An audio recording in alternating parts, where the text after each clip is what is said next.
And that's what I see as my job. It's not my job isn't to win. My job is to connect with humanity through my art. Like I'm just an instrument, and then the art has this capacity in a way that engineering never did. Like any other walk I've been in my life has never been able to touch people's hearts as much as my art has. And so for me, if I can be the instrument that creates that feeling, that experience, that's the definition of fine art.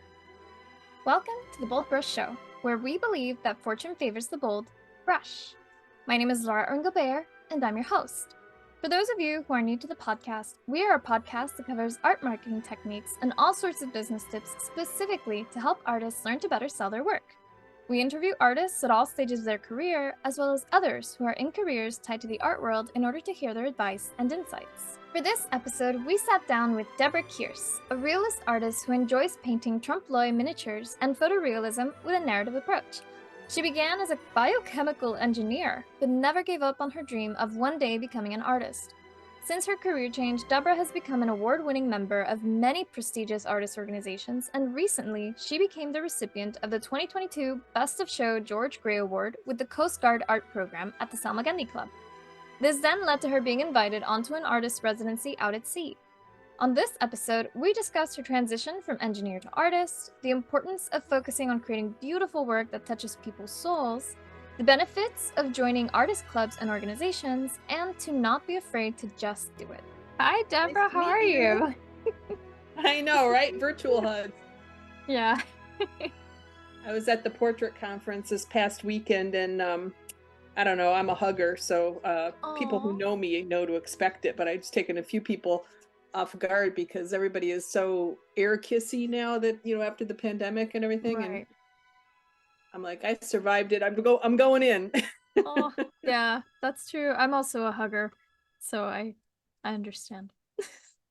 But some people take a step back. Nice to meet you in person, Laura. You too. Well, virtually in person. I know, and I love your art. Oh, thank you so much. I love yours too. I'm like, I want to go to Angel Academy. I want to meet John Angel. I want to go to Grand Central. The last time I was in New York for a Salmagundi thing, and I was walking by, and I actually went to a talk with Max Ginsberg. What was it, Sunday or whatever, Saturday. But and he's an amazing guy. And I'm like, should I stop and talk? I'm like, you know what? The guy's probably taking a break. Like he doesn't know me from Adam. But I went and I toured through the facility, just, I mean, I know it's small, but like the student, show and that, and their little Yeah. store and everything. And I'm like, oh, what would it be like to be 18 and have done this instead of engineering? Like, a whole Oh, different universe. So yeah, that's right. Because you did engineering, and that's very different. yeah, very different. But I'm excited to hear what's been your most I don't know, challenging, rewarding, the thing you learned the most from with all of the stuff you've done and all those sort of waves of, washing up on different shores. Like where was the most thrilling for you? You mean like in terms of like Angel Academy versus Grand Central versus like Odd Nerdrum, or like in Or even general? like the Like, Boldbrush, oh excursion? yeah, this has been this has been an exciting one. You know what? This reminds me a lot of like when I was reading about you and reading on your blog and stuff, which is like it's very much like that just do it thing that you said in your blog post. It's really nice. What I like about that adventure is that it's recent, but I can carry it with me, right? Like I'm living in Norway and I'm like remotely like interviewing people, and it's nice because like I can work remotely, and I also get to talk to and connect with other artists like you who are extremely inspiring. And I'm just like, it's like sometimes it makes me feel kind of bad too, because I'm like, what am I doing? What am I doing? Look at all these people doing amazing things. But then I have to like settle myself down and be like, okay, no, I know that it's taken them years to do that. Well, like I said, I spent the weekend at the Portrait Society conference, which is just, hop, skip, and a jump from where I live in the Northern Virginia area. But I'm Mhm. sitting here, like basically in my own neighborhood, and talking with James and Jeanette Gurney, like it's Mm. nothing, right? And I'm going, it pinched me. And then, there's all these other people that are all around you who you start talking with them, and you like, it's easy to make assumptions because a lot of artists, just the way we dress, the way we act, the way we're introverted and everything, you never know who you're talking to when you go to a group of artists like that, right? And Hmm. so this one guy, I was chatting with him and I had it in my head, I don't know why, because he looked young, I guess, that he was just, starting out or whatever, and the Oh. questions he was asking and everything. And then after we talked, I look and I'm like, okay, so he's going to be painting Dolly Parton's father. Oh my Like, God. you just never know who you're talking with or who, like, even if you've never heard their name before, there are Mm, so many little rabbit holes in the art world that people go yeah. down and become amazing and like have their own sort of notoriety. But then you step back and you go like you and you step back and you go, that just makes it so amazing because that means there's so much more opportunity than what I'm aware of, right? If it's Hmm. not on Instagram or it's not on Facebook or it doesn't somehow cross my path, it doesn't mean it doesn't exist. And so it makes me want to take more risks and jump into more things. And so I literally was sitting there after that experience and I'm sitting in the lobby and I'm thinking, and I was waiting on some people and they hadn't arrived yet. So I'm like, what is it that I've just done that I really enjoy? And I really enjoyed this one commission that I had. This guy found me out of the blue, and he had me paint 11 pairs of eyeglasses, not like a painting of glasses, but he collected these vintage eyeglasses and he had me paint the lenses of the glasses with Oh, little miniature paintings. So a total of 22 little miniature paintings on these eyeglasses. He saw that someone had done that somewhere and it inspired him. And so he got on the internet and looked for an artist that could do it. And I'm like, how does the universe drop these things in our lap? Like, because he found hmm, someone who would do a weird commission like that, who can paint on non-porous surfaces from my experience in miniature painting, which, under a magnifier, because he wanted extreme realism. Like, I ticked all the boxes and I said yes, but I'm like, do you know the wow. odds of finding the exact person who would say yes to this?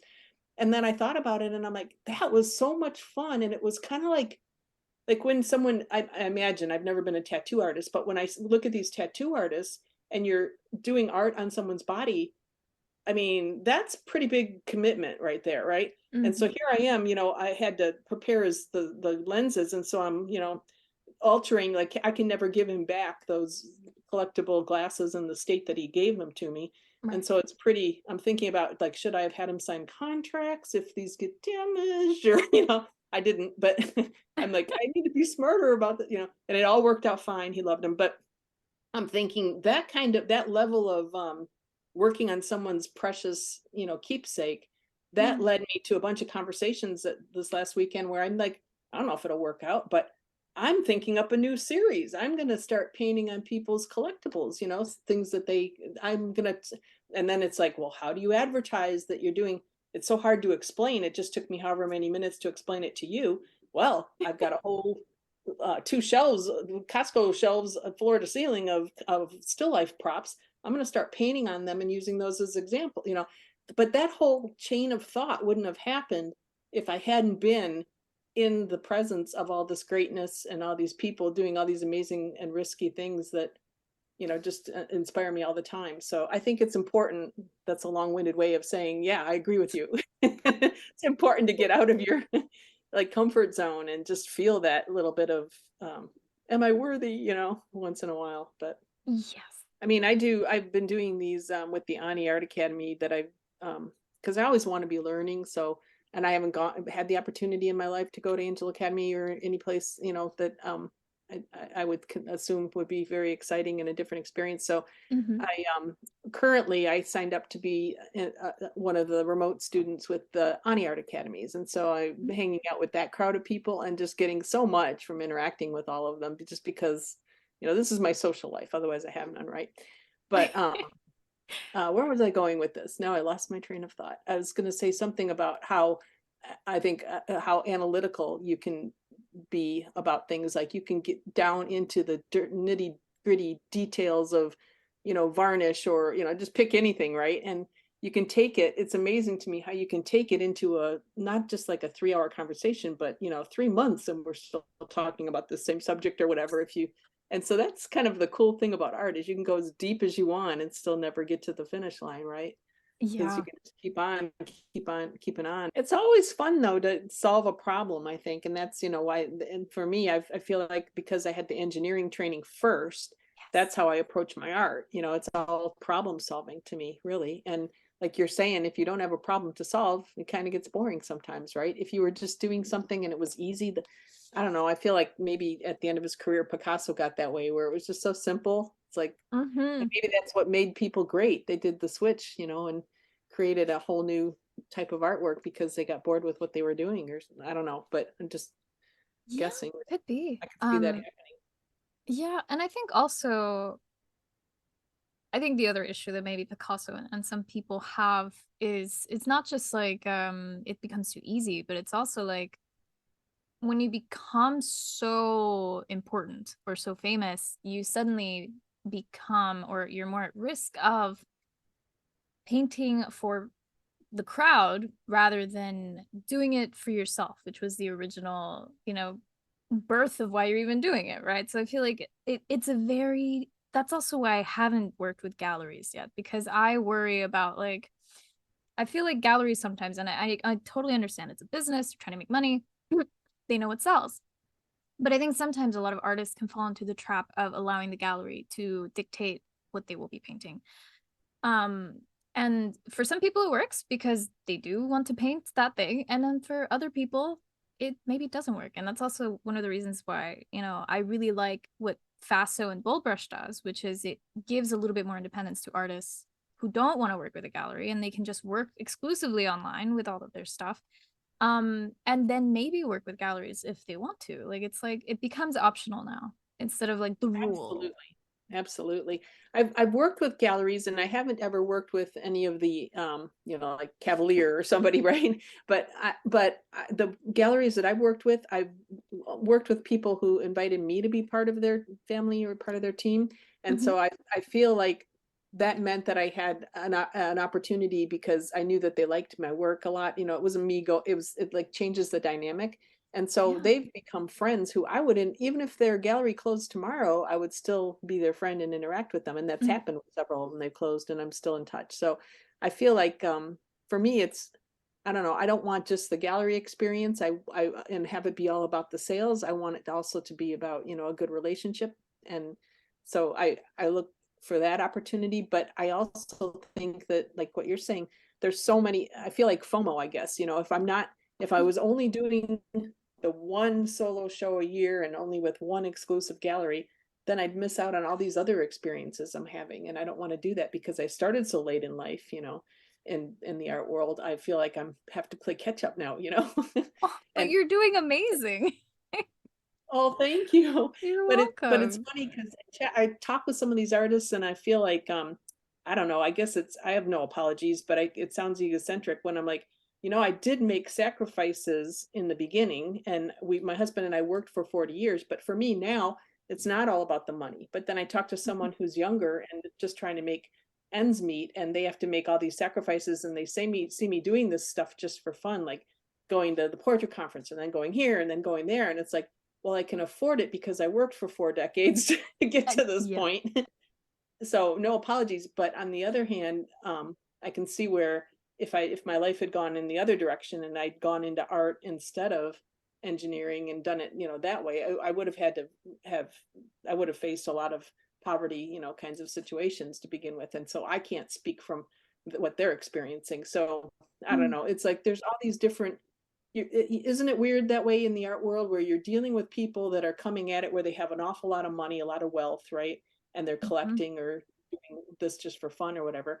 And then you're dealing with the people who, haven't figured out how to, make this work for them yet or whatever. So it's great that we have all these opportunities, FASO included, that we can, explore and figure out what works for us, right? And whether Yes. it's teaching or videos and the realism resources, let's be honest. I mean, when I graduated from high school in 1979, there was, I actually had a scholarship to the Cranbrook Art Institute, and I had been the illustrator for the city of Sterling Heights. And I was all poised to jump into the art world. And I get out there and I'm looking at these curriculums, that they had at the universities, and they're literally talking about Rothko and Jackson Pollock. And I'm like, where's the Rembrandt? Where's the Mhm. Vermeer discussion? Didn't Yep. exist. So at least now they're like this shift more toward realism. people have that option. For me, I'm like, I knew I didn't want to paint like Rothko because I still don't understand him. No offense to anybody out there who's a fan. But the thing is I knew that wasn't what I wanted to do. But like you said, there were no resources available to do otherwise, you know. And I lived in the Detroit area, and you know, I wasn't into cars, so I couldn't do like auto art. So Right. I'm like, what do I do? And I hated chemistry, and I love a problem. So I'm like, how much do chemical engineers make? Okay, let's do this. Let's make a whole bunch of money real fast in engineering and then do our art thing. So that was my tact or whatever. And I think it worked, you know. Wow. Now I Yeah, put I the mean, biospin on, so I worked in biotechnology. So I'm like, wow. nowadays people are lining up, the whole world lined up for, you know, the recombinant vaccines. Back when I first started working, we had lawsuits because I was working at a biotechnology company in Cambridge, Massachusetts. The people in the community were concerned that we were, do you remember that? You probably don't remember this really bad horror movie, Cannibalistic Humanoid Underground Dwellers, Chud was the name of it. Anyway, they were seriously I want to believed watch that, it. yeah, seriously believed that we were creating in our lab this biotechnology, you know, demon monster that was going to get in the sewers when we flush them down the toilet and you know, attack everybody or whatever. And so we had lawsuits about that kind of stuff. And now we laugh, but back in the day, people were legit scared, you know. And then, you know, there were all kinds of things that came along, like, you know, the AIDS and all kind. It was a different era back in, you know, Challenger. Things are falling out of the sky and Skylab and all that. And so it was a different Yeah. time back then. And so I Mhm. understand a lot of what the abstract and modern art movement was doing was, you know, in I don't know, reactionary or whatever to a lot of what was going on. But I just never left the dark ages. Like I was always interested in the manuscripts and the all that stuff. So in the midst of all that, I'm like, Yes. where are my realist painters? And just, you know, kept having to seek them out and learn what I could. And so I think it's wonderful what you're talking about doing, because the more we can contribute to those resources, and now with the internet, they're available on such a larger scale. Back then, we had to walk through the rain and snow to the library and then Yeah. get into the card catalog and look up whatever we were. Oh man. Yeah. Yeah. I mean, in the example of, Michael John Angel, it was him and Daniel Graves and Charles Cecil, and they're the ones who got together, and I think it was probably Daniel Graves, I can't remember. But he's the one who found the original bark plates at a flea market in France. Which is insane. I think it was like in the 80s or 90s. I'm looking at Um, my Barg books. I've got like yep. so many of them now, because now where they've cleaned them up and put them in. Other people have published different, and then the Julia ones as well. And like, yeah, now Yes. it's not just Barg. There are other artists that are, yeah. Yeah, and I love that, people like, Michael John Angel and you, and people who just didn't give up on the realism. Um, Even when in the 20th century it was basically considered dead. Um which is so sad. I'm happy that people like you didn't give up and kept that torch, going. You had to like cover it, but you kept it It was hard going. sometimes. I mean, you had to sometimes, you know, go to parties and go, do you know what this is for? If you're not, you can't be my friend, right? Like, Mhm. Oh my God. For our on listeners, audio, I just she showed was holding up a cast of a nose of the David. yeah, on those on audio. It's part of Michelangelo's David casts that are in Yeah. every cast room. But even though I didn't go to the academic training, I seeked it out and was able to find eventually enough people that I could, you know, some of them they agreed to be mentors. Some of them I just didn't give them the choice. But you know, over the Yeah. years, I had to struggle, but over the years I found people so that I could learn to be a realist painter. But I look at that too, and I'm like, now if life had gone differently, and if I had just been able to walk into a situation where I learned it all, it's kind of like, you know, if I don't know if you've ever raised chickens for 4-H, but you know how they hatch and then they are trying to struggle so bad, and the kids who peel away the shell to help them struggle, then they die because they can't breathe because they Yeah. don't get everything out of their lungs or whatever.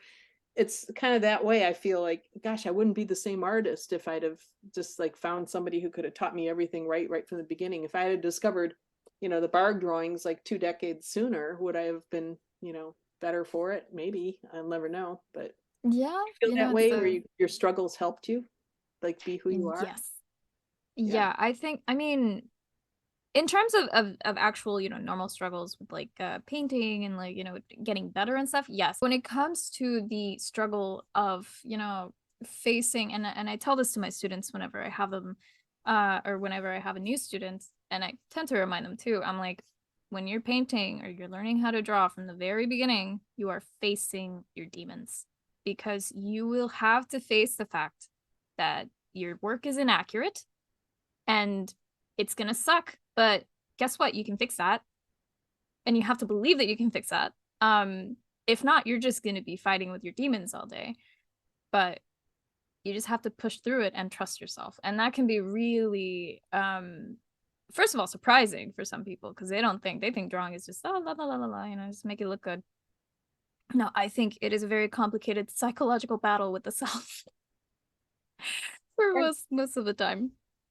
and we do it because we have a passion where we don't have a choice, right? That I think it weeds out. I think this business weeds out the people who just, well, maybe it doesn't weed everybody out. If you're just interested in marketing and you're really good at it, I think you can do really well, right? Yeah. But, but people that have a passion for art understand that if you don't, it's not going to get you through those tough times. Like I was at the portrait conference this weekend, and I was listening to Kevin McPherson. He had a talk, and he was talking about how he's down in Mexico painting, and there's these guys that in this area that he was in that looked like they wanted to kill him, but then they come over and they look over his shoulder and go, "That's pretty good. We won't kill you today." Like you're literally yourself, or James Gurney was talking about how him and Thomas Kincaid, right after they graduated from college way back when, they were hobos. They jumped freight trains and lived in boxcars for years, painting plein air, painting people and everything. Like you put yourself into those risky situations.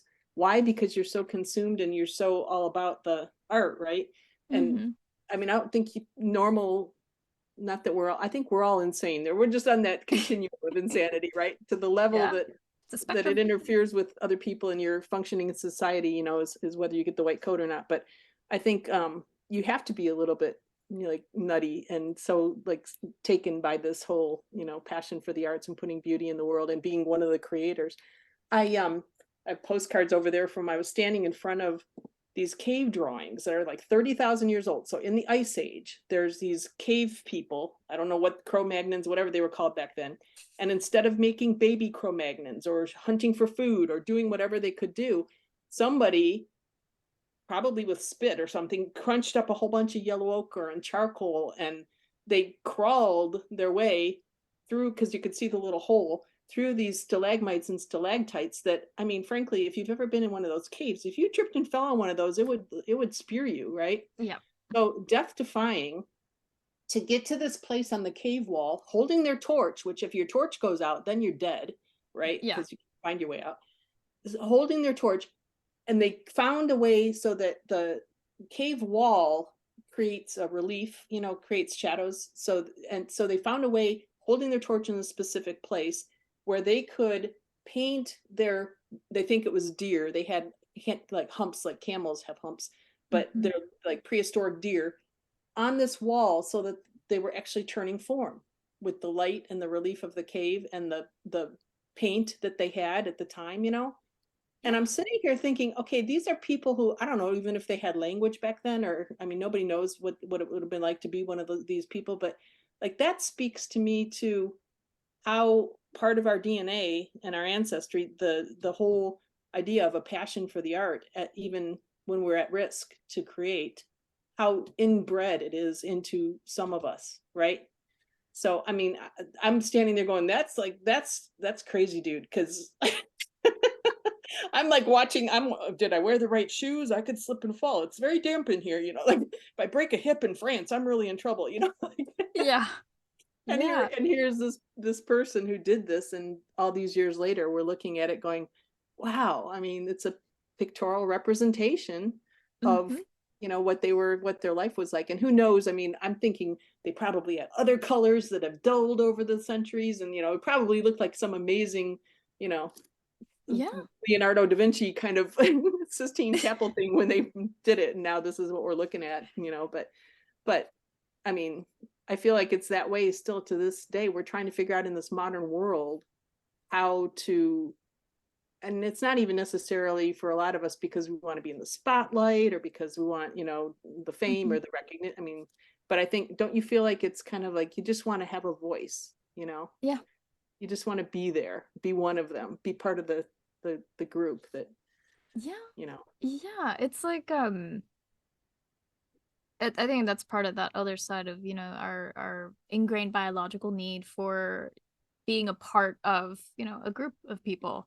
Um, and I think what's interesting too is like for example, like the Samarkand Club, right? Mhm, They have also been holding a torch, a very mhm. important torch. And I know you're part of the Samarkand Club. I love the So Salmon. Yeah. yes, I keep saying I'm going to join and I want to join, but like I just haven't made time to fill out the application and get, the signatures and all of that because I'm in a different country. So it makes it a little challenging.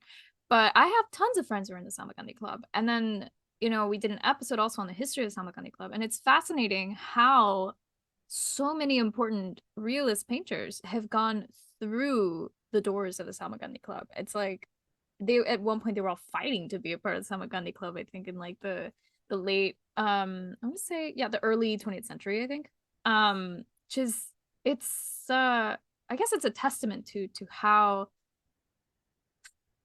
it's it's one, it's for the art, two, it's for the camaraderie and the social aspect. And then it's like, okay, now, then it's like the lucrative, like, oh, yes, the spotlight. But how has it been for you being part of, because you're part of a bunch of different societies. Yeah. How have you found that it's helped you? Well, I did the whole spray and pray thing, just like joined everybody that would take me, and I was pretty proud to get into a number of them that were juried and everything. And now I'm trying to do exactly what you're asking, which is to look at where I'm at, and hit this almost 15 years after joining some of these, and decide which ones are really serving me at this point, and then reluctantly, because you can't be a part of everything all the time, right? So I'm trying to Hmm. pare it down and focus. And it's really hard because you don't want to let any of them go, right? And Oh. every over the years, they've all given you something, but you have to just sit there and prioritize and figure out, who's giving you the most. Selma Gundy's up there and at the top of, those that have given me the most for sure. Part of what has been nice about Selma Gundy is they have a number of other programs that they host or sponsor, or I don't know what the word is, they're somehow affiliated with. And Hmm. so I would not have been aware of, for example, the COGAP, the Coast Guard Artists of Program. And that program has been just an amazing, wonderful experience. As a result of being juried in as a Coast Guard artist, I have 8 pieces in the Coast Guard art collection, which to me, that's my legacy. Like, I wasn't even looking for a legacy, but those when people say, oh, you don't have to worry about archival because you'll be dead before it's an issue, I'm like, no, those paintings are going to be out there longer than I'm going to live. And so Hmm. for me, I want to Wow. make sure that what I'm doing is always, archival and is going to last hundreds or thousands of years. And so they can go, she was there with her torch, or Yes. whatever, doing the art thing, right? Way back in the 21st century. But um so it gave me that, which I didn't even know I wanted. But I Yeah. also have had experiences like the residency on the Cutter Stone. I went out Oh, on our so newest amazing. national security cutter and was part of the crew for a week, and that was an extremely. I was the oldest one on the ship, and they gave me free reign. Even the people on the crew are not allowed to come into the bridge with cameras and recordings and things because of security Mhm. issues, and they're like, no, you just go, do whatever you want, just don't take pictures of the screen. Like, they trusted me completely. And I'm thinking afterwards, was I in camera the whole time? Like, why did they trust me? I don't know. Maybe But they were surveilling you. they could have, but I don't know. I mean, I didn't argue, and I did it, and it was amazing, and I loved it. That never would have happened if not for Selma Gundy, right? So Right. there's that it gives you those other opportunities. Then when you join things like the Portrait Society that I was just at their conference last weekend, it puts you with other people, or the Women Artists of the West. I'm afraid of cowboys. I don't even, or of not of cowboys, of horses, the things they ride. But I don't even know why they let me into the Women Artists of the West, because it's also a juried group, but they did. And I'm having the time of my life going to Western photo shoots and things and getting to know all of these people and realizing like when just like when you go to the Portrait Society or any of these, that whatever group you're in where you've got, people that are all fangirling on each other and doing that person is only of interest and famous or whatever. Like James and Jeanette Gurney, they're famous to me. I want to be them when I grow up, right? But Oh, they're only famous in those little teeny circles. If you took them and put them in the Western world, I doubt anybody would know who they were. right. If you take some of these amazing Western artists that I've had the opportunity to interact with and put them at the Portrait Society, I guarantee you nobody would know who they were. And it's so Mm-hmm. weird to me that we have all these little pockets, all these little communities or niches, right? The miniature Yeah. art world's the same. I know a lot of people who do the miniature art, which is art that's the size of your palm and one Mm-hmm. sixth or smaller of life size. And nobody, you have to explain that every time you go anywhere because nobody knows what it is. And so you get to see sort of from a bird's eye view that whatever you're doing, you're never all that. Like it humbles you, but it Mm-hmm. also inspires me to try and get to be better, like some of these other people that everybody is rallying around. Not that I want people rallying around me, but that I want to be able to have more of their experiences. And it's not about building a resume. Like, let's be honest, nobody even looks at resumes anymore. Nobody Yeah, cares. no. I mean, I You're looked at your resume, but well, but it was to thank you, but interview. and even then, I guarantee you just skimmed it. It's like what? And I only put the last 3 years down. I didn't even Yeah, put that.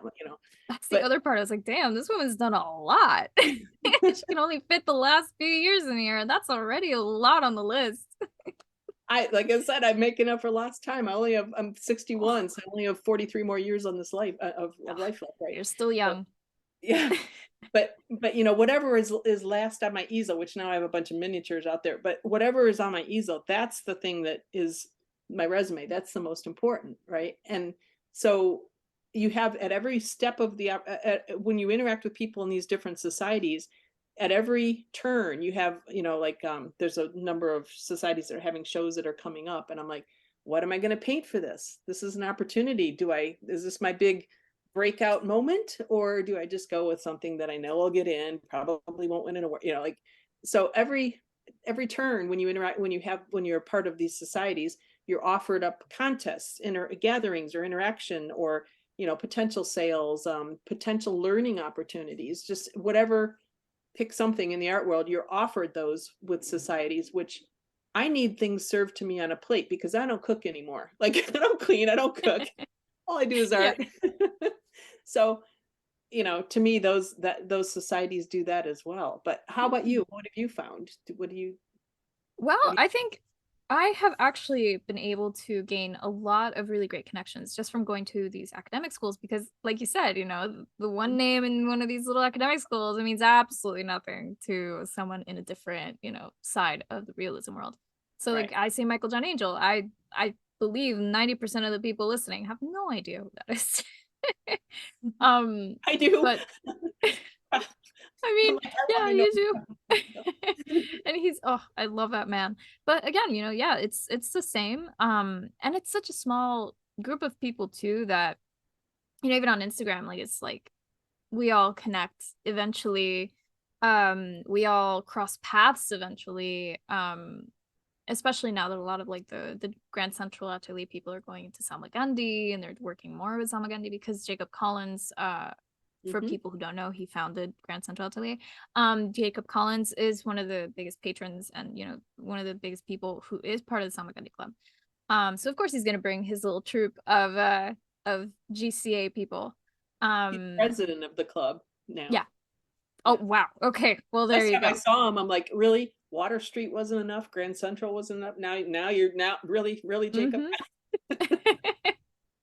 But that goes to show too, there are people like him who can also carry that torch and help carry that torch, which I love. And then also people who have studied at these schools who start their own schools and then they carry the torch. But I think that's also one of the reasons why I want to join too. It's they have the annual, I think it's the Hartley annual exhibition, which is, everyone puts something in. two other organizations that I've really enjoyed my time at that I should probably mention: National Oil and Acrylic Painters Society, and Mm. also the American Women Artists. And both of them are making great strides in showing in galleries and museums and trying to focus more on sales, but also doing online shows. But you look at the work, especially after the pandemic, that is going into these shows. And I mean, I'm in the small work show in No Apps in Boulder. I think it opens up in a couple of days here at the Mary Williams Fine Arts Gallery. There, am I saying the right gallery? I'm losing track, and so I probably shouldn't speak because I don't know if I just gave the right information. But these shows, when you have them, I'm in awe of what people are creating now that realism is really taking hold, and and it's young artists sometimes whose Hmm. names you're not aware of yet, friends you haven't made yet. And so I think the societies are a great sort of measure of what's out there and what's trending and where's the world going, in general Hmm. too. It's a good indicator. Now more than ever, it's crucial to have a website when you're an artist, especially if you want to be considered a professional in your career. Thankfully, with our special link, fasto.com/podcast, you can make that come true and also get over 50% off your first year on your artist website. Yes, that's basically the price of 12 lattes in 1 year, which I think is a really great deal considering that you get sleek and beautiful website templates that are also mobile friendly, e-commerce, print on demand in certain countries, as well as access to our marketing center that has our brand new art marketing calendar. And the art marketing calendar is something that you won't get with our competitor. The art marketing calendar gives you day by day, step by step guides on what you should be doing today, right now, in order to get your artwork out there and seen by the right eyes so that you can make more sales this year. So, if you want to change your life and actually meet your sales goal this year, then start by going to our special link, faso.com/podcast. That's FASO.com/podcast. Boldbrush would also like to give a huge thank you and shout out to Chelsea Classical Studio for their continued support in this podcast. If you're interested in archival painting supplies that are handmade with a lot of patience, then go check out their Instagram at CCS Fine Art Materials. Yeah, absolutely. Yeah. Um, and then so you've also won a lot of contests and competitions.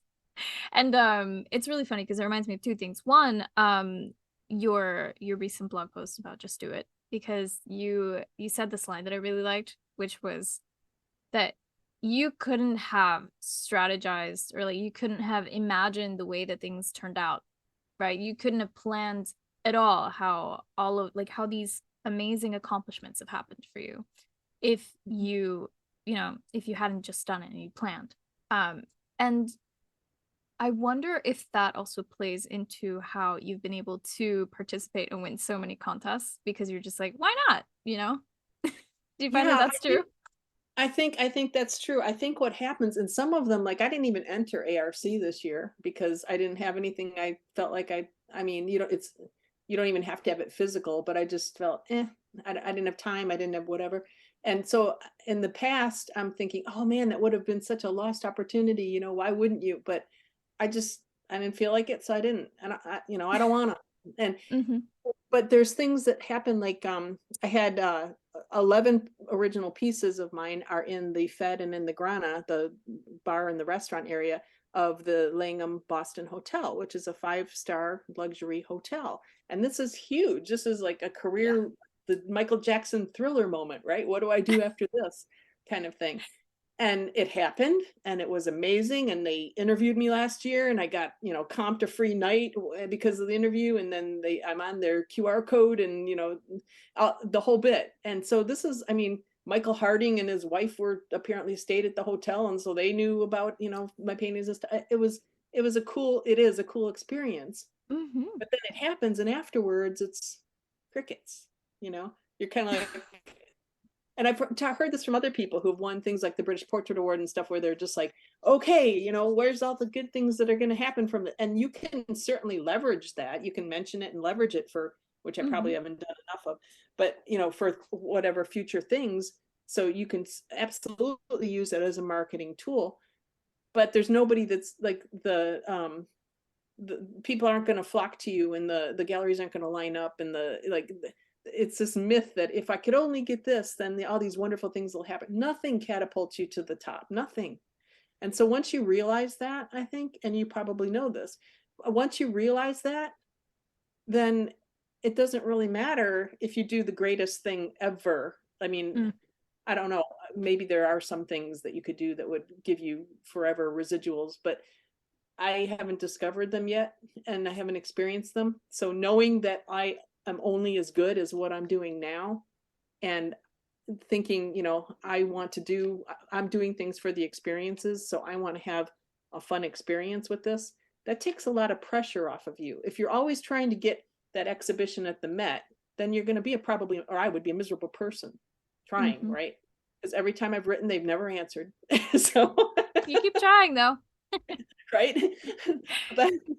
But if you just do what you think is fun, and what's good, I think eventually it's a numbers game, is what I believe.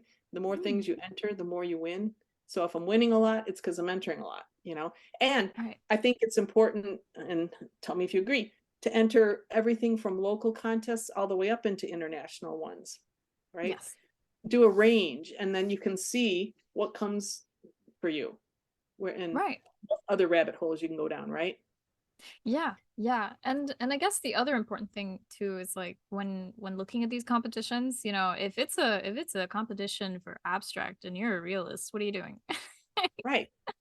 Or Yeah. photography or AI art even, now. Yes, Do now. you Oh want to my be God. judged, have your work judged against those? And you can make that decision. But Right. and the other True. thing is too, Laura, is we have opportunities that are of our own making too. Like what's that? Who said, good things come to those who wait, but better things come to those who, go for it. So Hmm. for me, that's been my MO. Even if I am doing great things in societies and doing great things and winning stuff in different exhibitions and stuff, there's always going to come a time when I feel like, oh, nothing I'm really interested is out there. So I create my own. So I've got two groups of 3 women each that Mm. I've created traveling exhibitions at art museums and exhibits with, and art centers with. And so we've had these exhibits, and I've been working for over 10 years now at most of these, creating relationships with these venues. And don't ask me why. I'd never been to Montana. So I'm like, I want to go to Montana. So I picked the most expensive places to ship to and fly to, right? And the most remote. So Yeah. not Yellowstone, Montana. No, Deb's going to Miles City and Sydney for the Wow. Waterworks Art Museum and the Mondack Heritage Center, right? And I love the people there though, because what happens is you go to these facilities. Right now we've got a show. It's epic. It's a 9-person show. So it's the two groups of 3 ladies. I'm one in both groups. So that's total of 5, and then 4 guest artists. And we're at the Salisbury, North Carolina until May 26th, I think we close. Waterworks Visual Arts Center Museum. But if you're in the area, it's a beautiful venue. Go there no matter who's showing. But, you know, when you have these experiences and you're in small town America, or we had one in Tokyo that was amazing. We've been in lots of different countries and places. And when you have this experience where people come up to you and they're just like, oh my gosh, tell me the story behind this. And they've researched you or looked you up a little bit beforehand, and they're just so engaged. Oh. And then you go to some place, and I won't name names, but we've been in larger venues where we've been written up by, Washington Post critics and other, people like that. And they're just interested in where's the free wine, or whatever. And like, they don't really pay too much attention to you. You're like, don't discount the small rural, places where the communities gather around their art worlds. Mm. For me, it's like the towns that have a whole bunch of murals and, a few art galleries and art centers, even though there's only maybe 3,000 people there. Those Hmm. are the ones that I feel like we've had really good experiences in. And so this is what we've done, is we've just created our own society in a way, and our own, collector base, and the people that run these venues come and go. And so you kind of get to know them and their families and their stories and stuff. And that for me is a big part of my art world. And it's of my own making. Like, I didn't wait for someone to come and do that. So Yeah. Yeah, you're the one providing the opportunities now, which I think mhm, that's such a wonderful full circle of like you started somewhere and then you found these opportunities and then you got to the point where you could give those opportunities, and I think that is that's really the paying it forward thing. And I love that. But it takes time. It doesn't happen overnight, and that's what happens is people will do it once and they'll be like, "Oh, we didn't get any sales there, so whatever." But I'll tell you, great things happen, and I've got wine labels, I've got, sales now, I've got, provenance in these places that, originally people maybe would have poo-pooed. And I mean, you can poo-poo it and go and keep trying for this, but I kind of Hmm. like it over here. You can zig, I'll zag, we're good. Yeah. Yeah. And again, that really brings up again that whole you could not have planned any of those opportunities at all. And I love that. Oh my God.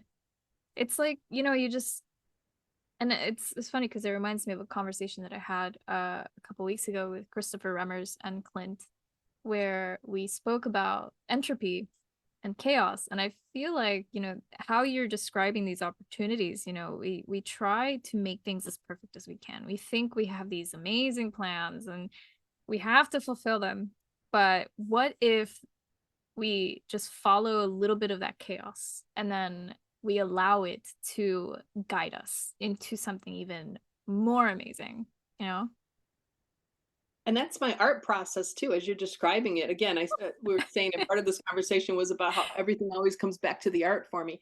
That's Yes. so true, because I need that abstract, crazy, chaotic underpainting that I can then find my realism. I don't care how good a drawing I have. I don't care how good, like how, perfect my original concept is. I never want it, whatever, and this is just me, but I never want what I paint to look like what I started with. I want it to have its own little happy accidents, as to quote Bob Mm, Ross or whatever. But yeah. you know, if I don't have it, if it's not a two-way street and that chaos isn't feeding my art, then I feel like I don't have those problems to solve and those sort of challenges along the way, and it's not as good. Now, that's me, but it probably is just as good. So I'm not saying, but for me, I just have to work through that in order for it to feel like it was a worthwhile experience. And so, yeah, Yeah. I totally get what you're saying about the chaos. It Yeah. plays into It does. It plays everything. into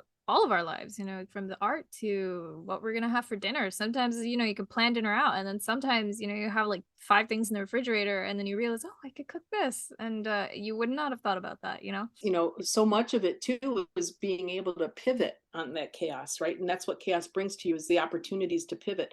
Because I mean, like, the pandemic is a glaring example of how we all had to pivot to make that work, right?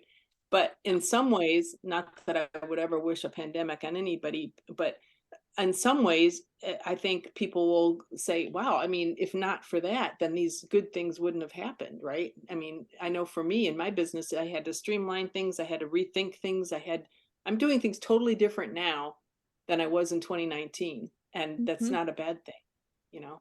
No, I mean that's the alchemy, of turning lead into gold. I mean, I think Mhm. that's what it really comes down to. And the whole like, oh, you win all these competitions and you're happy and then now what? It's I think, you know, it's more like it's for the craft, it's for the it's like, yeah, people see it and that completes the painting. I believe that a painting isn't really complete until it's seen. um then it's like, oh, it exists, it has an observer, kind of like in quantum physics. If there's no observer, it doesn't exist. um so it's like this relationship, and then when you do have that observer, in these competitions, it completes it, and then it should always be for the craft. I mean, yeah, like you said earlier, there are some people who they do the whole art is whatever you can get away with thing. That's fine. That's their strategy. But for the people who are in love with the craft and can't imagine a single day of their lives without it, yeah, maybe you want a competition, but the real completion is, that first of all, the eye seeing it, and second of all, if it's part of a society or a group of people, you also, get that little recognition from that group of, hey, you exist. you know? I mean, I'll tell you with, and the COGAP program, I did win the Best of Show, Mhm. in 2022 and the George Gray Award, and I'm so grateful for that, and now I feel like I should have said that earlier, but honestly, it wasn't even on my mind. But Yeah. that's why I got the opportunity to go on the residency with the cutter.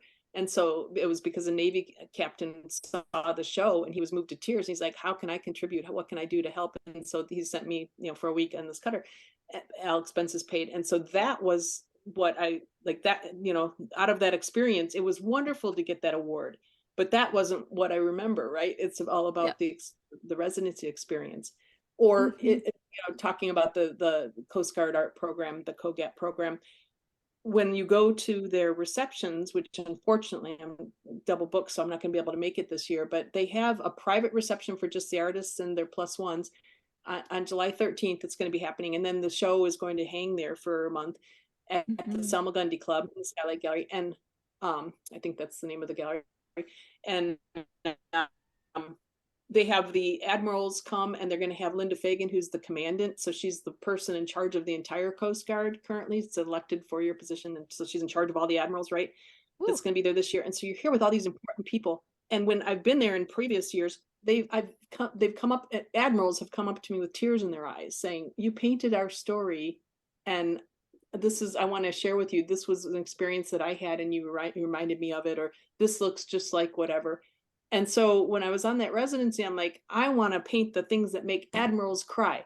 So you get on that pipe and you call for Debra Keirce whenever you think there's something that I should be, taking sketches or photographs of that would make an admiral cry. And Mhm. that's what I see as my job. It's not, my job isn't to win. My job is to connect with humanity through my art. Like I'm just an instrument, and then the art has this capacity in a way that engineering never did. Like any other walk I've been in my life has never been able to touch people's hearts as much as my art has. And so for me, if I can be the instrument that creates that feeling, that experience, that's the definition of fine art. It's decorative art if it doesn't do that. I feel like, I agree. in my Wow. studio. So yeah. Yes. Yeah. And to mention Michael Johnny Gill again, he actually says the same thing. It's like people want art that moves them.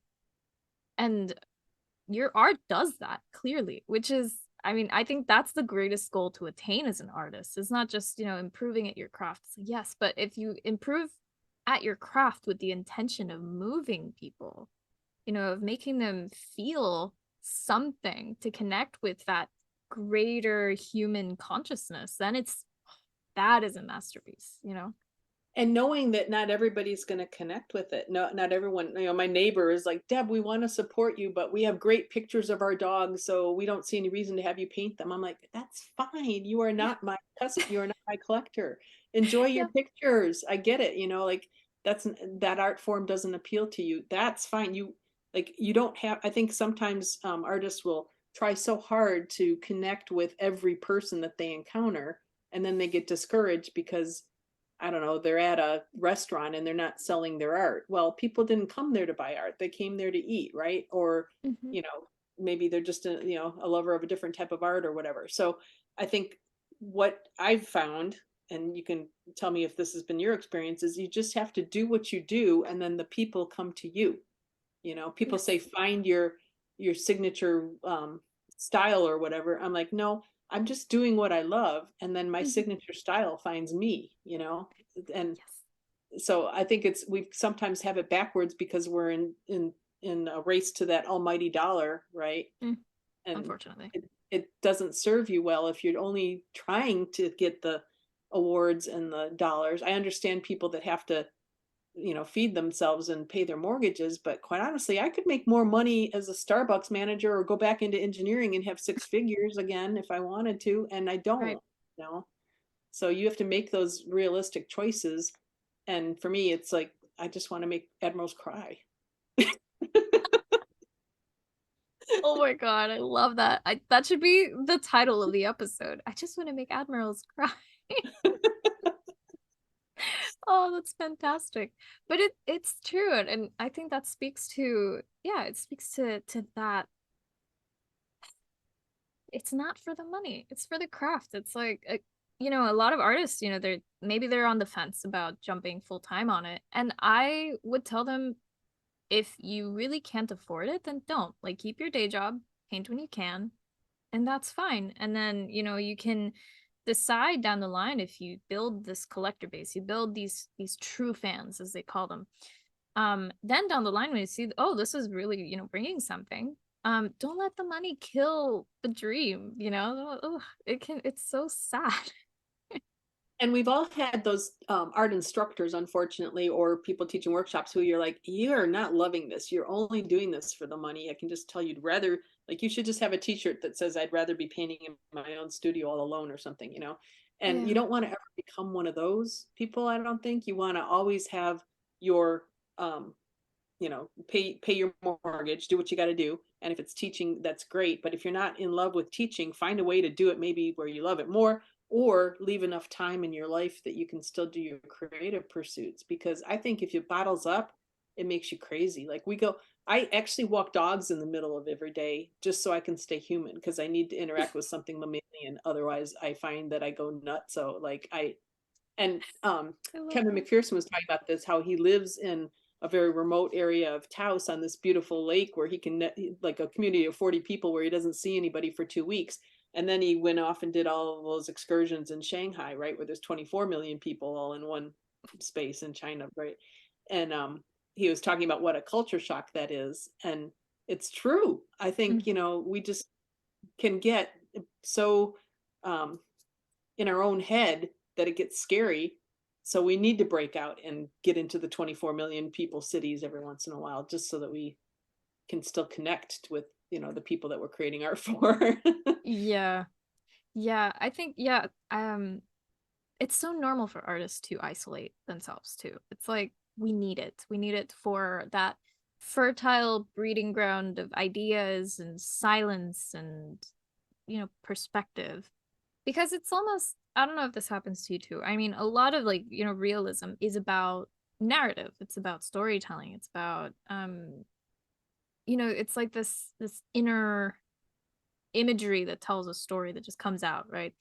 And you can't do that if you're always doing things that, it's like, it's hard to do that unless you find that silence and that space and that meditation.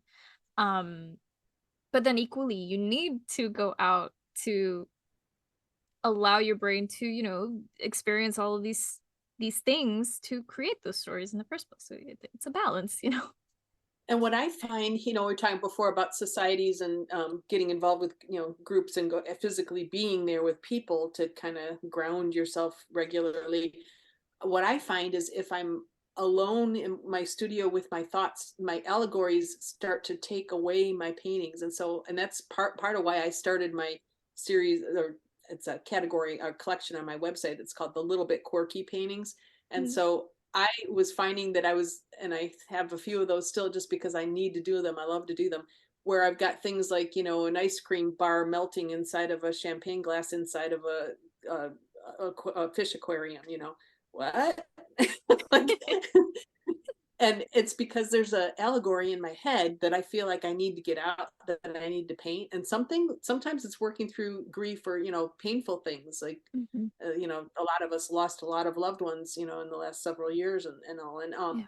so some of it's that, and I'll never tell those stories because nobody's going to buy a painting that's, talking about things that are really depressing. But we need to paint them, and there's always a happy side to them, because, there's always also, and I think anytime there's severe sadness, there's also great happiness on the flip side, right?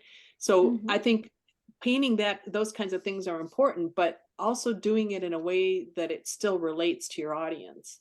And so for me, if I don't get out and interact with people, then I start to go to a place where I'm not interacting with anybody. Like, or I'm not, my allegories in my paintings are taking over the whole composition and everything, and nobody understands what's happening. And, if I wanted that to be my persona, maybe that wouldn't be a bad thing. There's lots of artists that do surreal stuff that kind of goes in that direction. Nobody knows what they're Mhm. painting, but it's so cool. You can't help but buy it, right?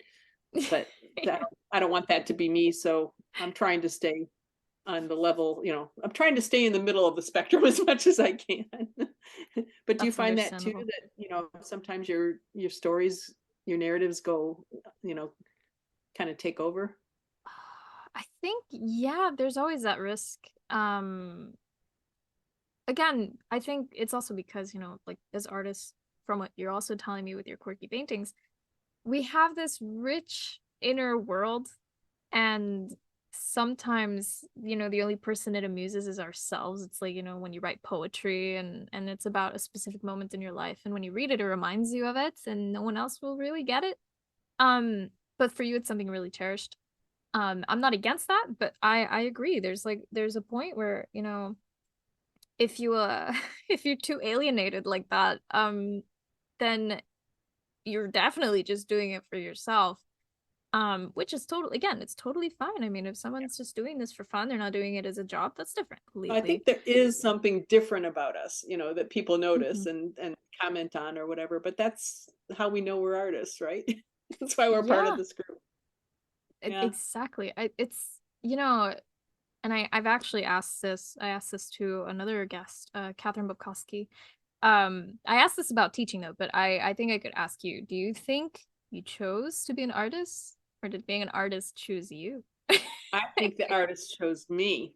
And I'll tell you Yeah. why, is because I remember actually the moment when I discovered my mom's charcoal set, which she probably would have let me bring it upstairs and, use it at the table. But I discovered it underneath the stairs in our house. I was probably like 7 or 8 years old, and I remember pulling out this book. It was just a one the perspective books that they have, with the train tracks. And so Hmm. I remember at 7 or 8 years old, doing, and I mean I could barely read or anything, but I could see the pictures and I could see how they were doing the drawing, from one step to the next. And so I remember tracing that and wanting it to be a private moment. So I'm hiding underneath the steps, and next to the dog, and like Yeah. I mean, there was no reason for me to be introverted about it or shy about it, but just testing it out to see, like, is this, my calling? Of course, you don't have that vocabulary when you're that young, but I Hmm. remember that being a moment when I'm like, oh, this is what you're gonna do. And it always was with me all throughout, and I grew up in the 70s. And so like we had to take cooking and sewing. I begged them in high school to let me take, I'm like, I'll go into engineering, I'll do whatever I need to do. Just, I want to take shop, I want to do, these other, things, right? And Hmm. woodworking and all that. And no, you cooking and sewing, and Oh, so this is the era that I grew up in. And so I yeah. always felt like I was sort of like not growing. I remember my parents being concerned at the time that I was so messy and didn't care about it, because how are you going to find a husband if you can't clean house? This was good housekeeping, right? It was growing up in the 60s, it was literally, maybe a RFD, Beaver Cleaver kind of Yep. upbringing. And that was just how things were. And so right from the start, I'm like, no, you're different than that. You're going to be doing this, whatever it takes. Right. And so I knew at some point in my life, if I was blessed enough to live long enough, that this was going to be what I was, even to the point where when my husband and I were dating and talking about marriage, I'm like, you realize I don't really care about anything else. I mean, I'll live in a tent, but I am going to be an artist full time at some point. So if you're marrying me, then you need to just factor that into your lifestyle expectations, right? And same thing. I'm gonna have 3 children, whether it happens biologically or I adopt them. I'm having 3 children. So if you're not in on that, goodbye, kind of thing. And so I had all these, like, and somehow he still married me, and it'll be 39 years going on. So it worked out. Yeah, he's a Yeah. sweetheart. But Oh. I look back, I'm like, I wouldn't have married me. Like I wouldn't have saying, hey, we could be starving and I'm going to spend our last dollar on paint, Oh. But I mean, I was that committed to it right from the start. Just like I've Hmm. decided, I picked my death date.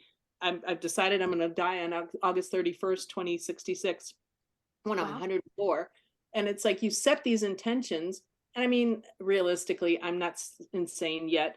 I know that that You're may not good. happen. Things will No, you happen. never know. Honestly, you But if never you know. live toward that, it makes you eat right and exercise. It makes you, do not smoke, not do whatever, so that you can, because you look around and you're like, who else do I see here who's 104? Ooh, that person's not going to make it, right? And so kind of Yeah. you kind of make those judgments as you go, Right. subconsciously or consciously. And so I think it's important to set your intentions. And so when I was 7 or 8 years old, whatever it was, I literally set an intention in that moment, and I remember it, that I was going to do art. So did that come, I mean, I don't think I even had the awareness or anything at that age to create that what I'm expressing now, this level of, levels of thought. I Mm-hmm. wasn't some prodigy 7-year old, I mean, so I think it is innate. I think it is part of your DNA, but I think you have to have the passion, and then I think it's taught. Like you have to want to learn it, and you have to be a sponge and picking it up, and I think that anybody could be an artist if they have the passion to do so. I don't think that Mm-hmm. like any of us were born with we're the only ones who can learn to turn form realistically. Yeah. It's a So skill. I had a friend who used to call it, it's like learning to lay bricks. It's not that yeah, hard. Anyone can do it. right. Yeah. And when you go to these conferences and societies and things, you see we're all doing the same steps. It's just what order you do them in, and there's little Mm-hmm. nuances or whatever. But I mean, how many times am I going to watch the same person demo because I've seen them paint so many times that I'm not getting any new information out of this? You kind of get to that place where you're like, at one point, this was all new and wonderful and great information that I had to have. But then you reach a place, and obviously you're at it, where you're like, what do I do with this now? Yeah. Now, with this comes much responsibility. How am I going Mm-hmm. to play this out in the world, right? Yeah. And so I think that's all of us, our challenge is to ride that wave and figure out, okay, now we've got the passion, we've got the skills, we've got the whatever, where are we going from here? And that's going to change history. It's going to change the way that this art, you know, movement plays out. So I don't know. I find a great deal of responsibility, like with the Coast Guard ones, or Mm-hmm. with the ones at the Langham Hotel Commission. I feel great responsibility that what I put out there be archival, that what I put out there have a happy message or one that I want to portray, and not. I mean, nothing against the people that go for shock value or go for, um, I don't know, whatever.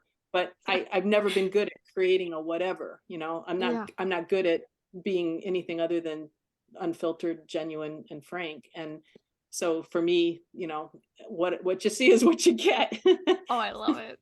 I'm all for marketing and sales. That's Mm-hmm. never been my focus. So Right. Yeah, and I think that's it's starting to seem like that's why you're so successful. Precisely because, even in normal marketing, and I don't know why it's suddenly the whole role of marketing is like flipped into the wrong direction, where like real marketing and real good business practice starts with the product.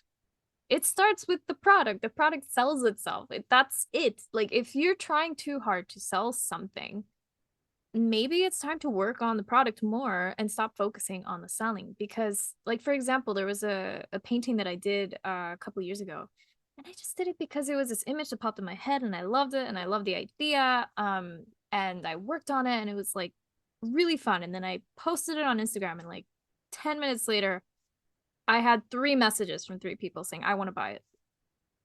I mean, I sold it to the first person who messaged me because they messaged me first, but I could have sold that painting 3 times. Was I thinking of selling it? Absolutely not. Did I sell and it? that Yes. and that's the unscripted part, the unpredictable part, right? Like you don't know what will go viral. The person who did, not remember the artist's name, who did the banana with the duct tape, but Oh, they yeah. didn't know that was going to go viral and create an entire the blue dress thing. Blue, is it blue or Oh is my it God. Yeah. gold? The yes. Yeah, nobody knew when they were posting that it was going to go viral. Like these things that go viral, you have no control. Mm-hmm. And so if you're just out there, then you might get lucky and be in that viral category, but there's no formula, there's no marketing. All these people that pay, and I know I have friends who've paid lots of money to learn how to do this and that on Instagram or on socials or whatever. And it's like you turn around and 6 months later they've changed your algorithms and it's all for naught, right? Or I mean, you can't, I mean, some things are, if you're a beginner, then there are certainly some things that you can do. But for the Mm-hmm. most part, there's nothing that's going to tell you how to make a banana and duct tape go viral Yep. ever. Yep. Yep. And And then, I think I it's mean, exciting that it can. yeah. I mean, the possibility is always there, but it's the craft first. And interestingly enough, when I sold that painting, I didn't have 10,000 followers. I had maybe 5. or Mhm. 6.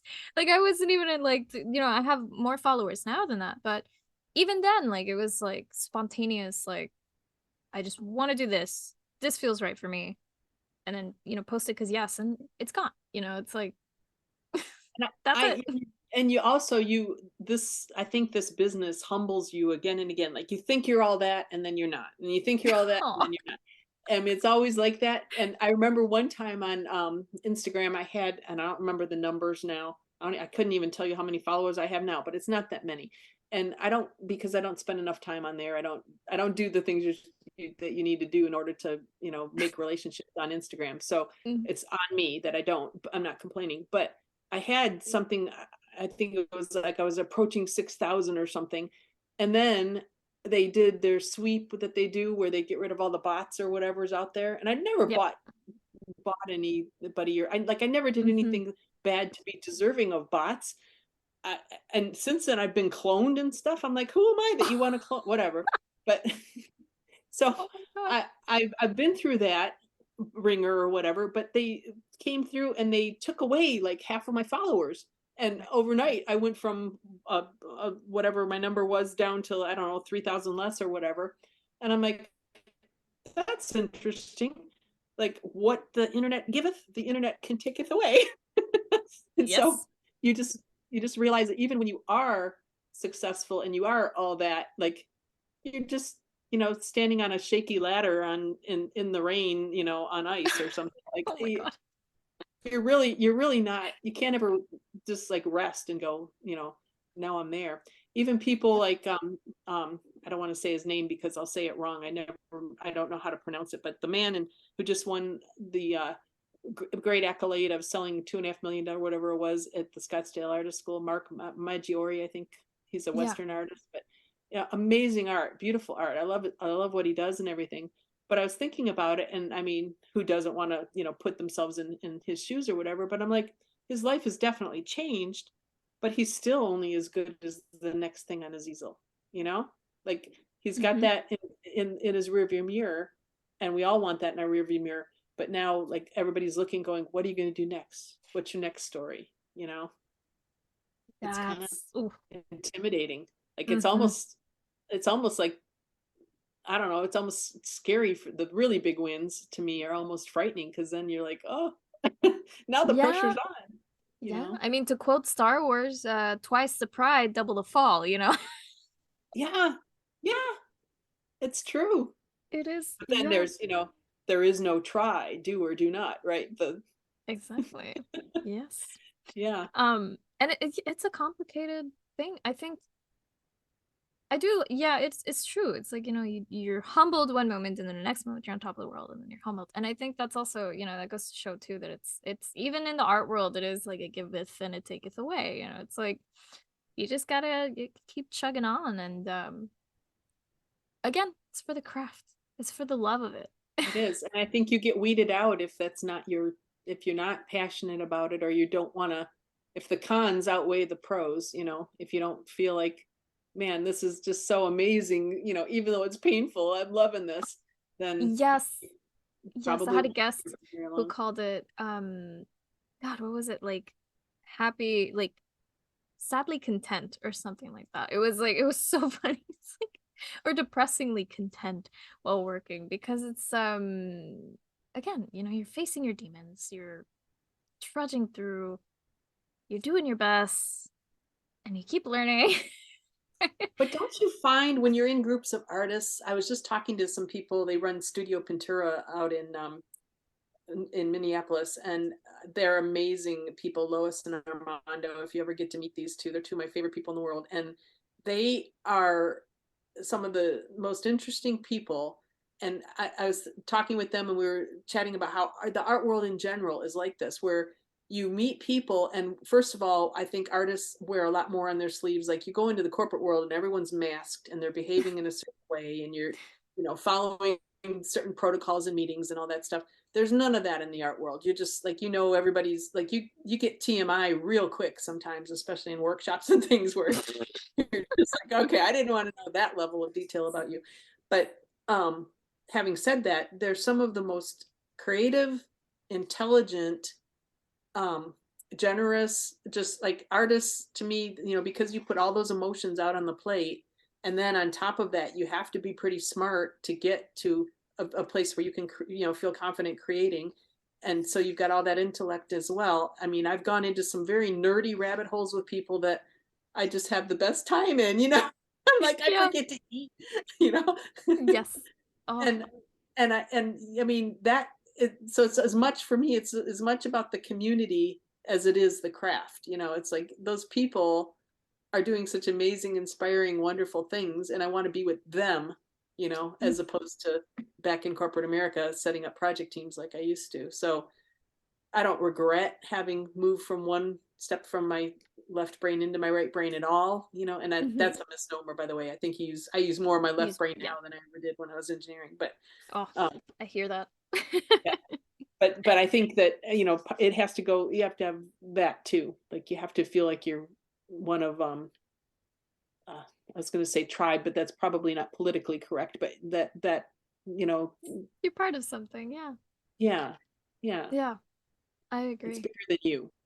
Yeah. Yes, exactly. And you're all, I guess it's like, with a common goal, and it is very tribal in that sense of like, and I don't think of tribe as like in the, I think of it in like the old like caveman style, like we're a troop of people trying to just exist and survive. But it's kind of sexy too, isn't it? It's like, oh, I shouldn't be hanging out with this group, but I just can't help myself. It's sort of hedonistic in a way because it's like, oh, I enjoyed that so much. And like normal people shouldn't, like, or Yes. whatever. I mean, yeah, Yeah, yeah, there's something about it that's God, it's like you're doing the thing you love to do, and you're surrounded by people who also love doing the thing they like to do, and they're all authentic and open, hopefully. In most cases, I think. So it's fun. It's like it feels illegal to have so much fun. it does. I remember one time, I'm remembering I was in Montreal and my friends Carrie Waller, she was an amazing watercolor artist, and Kim Minichiello, who was an amazing watercolor artist. Unfortunately, she passed in 2021, but at a very young age. But we were in Montreal and we went into the botanical gardens, has an insectorium or whatever you call it, like, Mhm. all beautiful moths and butterflies and beetles and things, Yes. all mounted. And we went into this great big, I don't know how many square feet, probably like 20,000 square foot, facility. And we're there looking and we'd run into each other or whatever, but we're all just, looking kind of like we do in museums, looking at everything on our own and taking pictures and all that. And since then I could kill myself because I was only keeping things on flash drives at the time and so I have to go back there because my flash drive corrupted and I don't have any of the pictures from that. And Oh, now Kim has passed and she doesn't have it. So yeah, I'm like, oh, I want the images back so bad. But I did do one painting from there and it sold and it was wonderful. But we all came out of there and we had tears in our eyes and we were all just like, I need a minute, you know? And yeah. we had been in there for like 2.5 hours or something looking at these bugs. And I'm like, who else gets all emotional and teary eyed at the beauty of bugs? Like there's three of us Oh, standing here that all so relate, like we were all had the same reaction. And we're looking at each other going, you're weird. No, you're weird. No, you're weirdo. And it's not like we're entomologists. It's not like we know about the bugs or, any of their life cycles or like we weren't, into that part of it. It was just the physical beauty, the way everything was lit up and presented and of God's creatures, on yeah. this earth, like the lunar moths. I don't know if you've ever gotten to see them up close and under magnification, but they're so amazingly beautiful. And we all went away wanting to paint bugs. So, I mean, there's I not many love groups of that. people on the planet that would react that way, I don't think. No, I don't think so either. Wow. That's Yeah. beautiful. Oh, that's such a beautiful story. I Oh. got a lot of them, Laura, as do you. I love it. Yeah. I love it. Oh my God. Oh. So, to end things off. Okay. Oh, we're Because at I the also end. I'll start thinking about bugs, and then maybe I'll start crying too. Because I actually I started a collection of insects. So Ah, my son is dating the butterfly babe. Sarah Foltz is her name, and Ooh. she mounts butterflies and insects in these beautiful frames that she creates that are like, goth looking or whatever, Oh, that's and cool. sells them. So I have a number of pieces of hers in my collection of artwork. But I, I finally I'm like, Evan, this one's a keeper. You finally got one I can relate to. She's a bug lover. He's like, Mom, you know how weird that sounds? Yeah, but hey, Yeah. Oh man. But yeah, to end things off, I'd like to hear about your upcoming workshop. Oh, I've got 3 left this year to do. And what it is, it's a workshop that I've created that's all about using fabric and still life, but really what it's about is teaching people what I think are the basics of realism. So if you look at the old masters like Da Vinci, a lot of times, and Da Vinci was famous, I think, or maybe just because he was famous, people know that he took fabric and sometimes made casts out of it, sometimes just set it up, and then he would have his students and he would paint and draw and sketch the fabric folds to then, like he was famous for, he would like take that idea of this is how this gradient is moving and compare it to other things and other sciences and in nature and everything like that. But anyway, he, I think, really started at the right place for people who want to know how to paint in a classically realist style. And so I've taken that and I've turned it into a workshop where I'm going to be covering, this is what you do for linen, this is what you do for lace, this is what you do for denim, all that. But really, the underlying thing of it all is just how do you turn that form in a realistic way so you can capture that fold, which is the same as, on any round object in still life.